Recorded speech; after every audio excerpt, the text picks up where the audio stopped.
My name is Holly Crawford, and I'm 26 years old. It was 2 a.m. on a Thursday when the pain hit me like a freight train. I had been feeling off all evening, a dull ache in my lower right side that I kept dismissing as gas, or maybe something I ate. But at 2 a.m., that dull ache turned into the kind of pain that makes you crawl across the floor. I couldn't stand. I couldn't breathe properly. I was sweating through my shirt, shaking, gripping the edge of my bathroom sink, and staring at my own reflection like I was watching someone else fall apart. I knew something was catastrophically wrong. I grabbed my phone and called my mom. No answer. I called again. Nothing. I called my dad, straight to voicemail. I kept calling back and forth between both of them, my hands trembling so badly I could barely tap the screen. By the time I reached call number 17, I was lying flat on my kitchen floor, phone pressed to my ear, listening to that same voicemail greeting I had heard my entire life. You've reached David Crawford. Leave a message. I left 3, each one more desperate than the last. In the last one, I was crying so hard I don't even know if the words came out right. I said, "Dad, I think I'm dying. Please come." Nobody came. What happened next, I only know because the paramedics told me afterward. My neighbor, Mrs. Patton, retired woman in her 60s who barely knew my name, heard me through the thin apartment wall. She heard me collapse. She called 911. By the time the ambulance arrived, I was barely conscious. The paramedics said my appendix had burst. They said another 30 minutes on that kitchen floor, and the outcome would have been very different. They didn't say the word death directly, but I understood what they meant. I was rushed into emergency surgery. On the operating table, my heart stopped. I flatlined. The surgical team brought me back, but for a brief moment, I was gone. I didn't see a white light or hear any voices. I just remember a deep, absolute silence. And then, suddenly, there was noise again, machines beeping, someone calling my name, and an unbearable pain in my chest from the compressions. When I finally woke up in the recovery room, groggy and confused, there was a nurse sitting beside me. I asked her if my parents had come. She looked at me with an expression I will never forget. It wasn't pity exactly, but it was close. She told me my emergency contacts had been called and that someone had indeed shown up at the hospital. But before she could finish explaining, the surgeon walked in. He was a calm man, Dr. Reeves, with tired eyes and a steady voice. He pulled a chair close to my bed and sat down, which immediately told me this was not going to be a routine post-surgery update. He said, "Holly, you had a very serious night. We almost lost you." I nodded. I already knew that part. Then he said something I was not prepared for. "A woman claiming to be your mother came to this hospital tonight. She tried to have you discharged early." I stared at him. I thought I had misheard him. Discharged early? I had just flatlined on a table. He held my gaze and continued. "She was told that was not possible, given your condition." She became argumentative with the staff. I felt the room tilt slightly. He paused, glanced briefly toward the door, and said, "But the man who paid your bill said." Before he could finish that sentence, the door to my room opened. Standing in the doorway was a man I had never seen before in my life.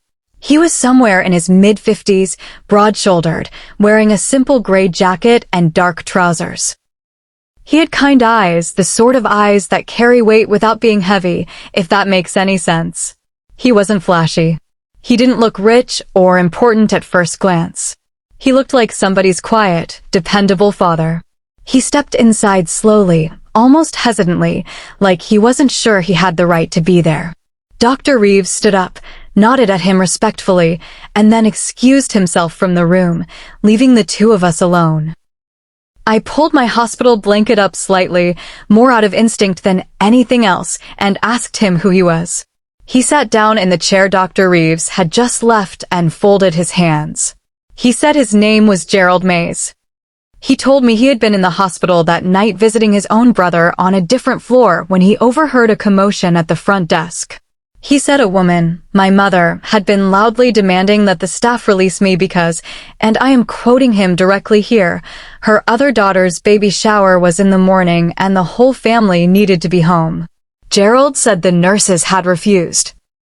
They explained that I was in critical postoperative care and that discharging me could cost me my life. He said my mother's response to that was to ask whether there was paperwork she could sign to override the medical decision. He watched the whole thing from 20 feet away, a complete stranger, and he said something shifted in him that he couldn't explain. He asked a nurse quietly what was happening with the patient in question. The nurse couldn't share details, but Gerald saw enough. He saw that no family member went to sit with me. He saw my mother leave the building. He walked to the billing desk and asked what my situation was. When he learned that I had no one present and that my insurance had a gap that would create an immediate financial hold on my continued care, he paid it. Just like that, a stranger paid my hospital bill so that the staff could continue treating me without administrative interruption. I didn't know what to say to him. I genuinely had no words. I had just been told that my mother tried to pull me out of a hospital bed the night I flatlined so that she could be rested for a baby shower. And now a man whose last name I hadn't even known 5 minutes ago was sitting beside me, telling me he had quietly made sure I stayed alive. I started crying, not softly, but the ugly, broken kind of crying that comes from somewhere deep, somewhere you normally keep locked. Gerald didn't try to stop me or say everything was fine. He just sat there, which was exactly the right thing to do. Later that day, my parents arrived. My mom walked in first, and her opening words were that she hadn't heard her phone because it was on silent. 17 calls. She said she hadn't heard them. She then looked around the room and asked why there was a flower arrangement on the windowsill. Gerald had left it before he went back upstairs to his brother. I told her a stranger had bought it. She said that's odd.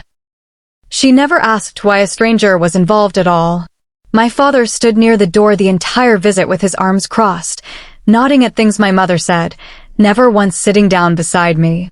They stayed 40 minutes and left because, as my mom put it, there was still cleanup to do from the baby shower.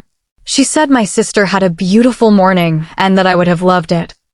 I lay in that hospital bed after they left, and I made a decision so quietly and so clearly that it almost surprised me. I decided that I was done rearranging my worth to fit inside spaces that were never built for me. Gerald visited me 2 more times before I was discharged. On the last visit, he brought his wife, a warm woman named Patricia, who held my hand and said, "You have people, sweetheart. You just haven't met all of them yet." I think about that sentence every single day. I found out later, through the nurses, that Gerald had also formally reported my mother's discharge attempt to the hospital's patient advocacy office. He didn't tell me himself. He wasn't the kind of man who needed credit for doing the right thing. The hospital documented it, which meant that if anything had gone wrong that night due to outside interference, there would be a record. I am fully recovered now. My relationship with my parents is something I am still navigating, but the fog has lifted on who they have always been versus who I needed them to be. Those are 2 very different things, and for a long time, I confused them. Gerald and Patricia have become people I genuinely consider family, real family, the kind defined by action and presence, not by blood and obligation. If this story reached you today, I want you to know something. The people who show up for you in your darkest moments. Even strangers, even quietly, even without being asked, those are the people who show you what love is actually supposed to look like. And sometimes, nearly losing your life is the thing that finally shows you whose hands were never really holding you to begin with. If this story moved you, if it made you feel something real, please subscribe to this channel. Every week, we bring you true stories of survival, betrayal, unexpected kindness, and the kind of human strength that doesn't make headlines but absolutely should. Hit that subscribe button, turn on notifications, and become part of a community that believes real stories deserve to be heard. You being here matters, and so does every single story we tell. This story is dedicated to every person who has ever called for help and heard silence. You are not forgotten.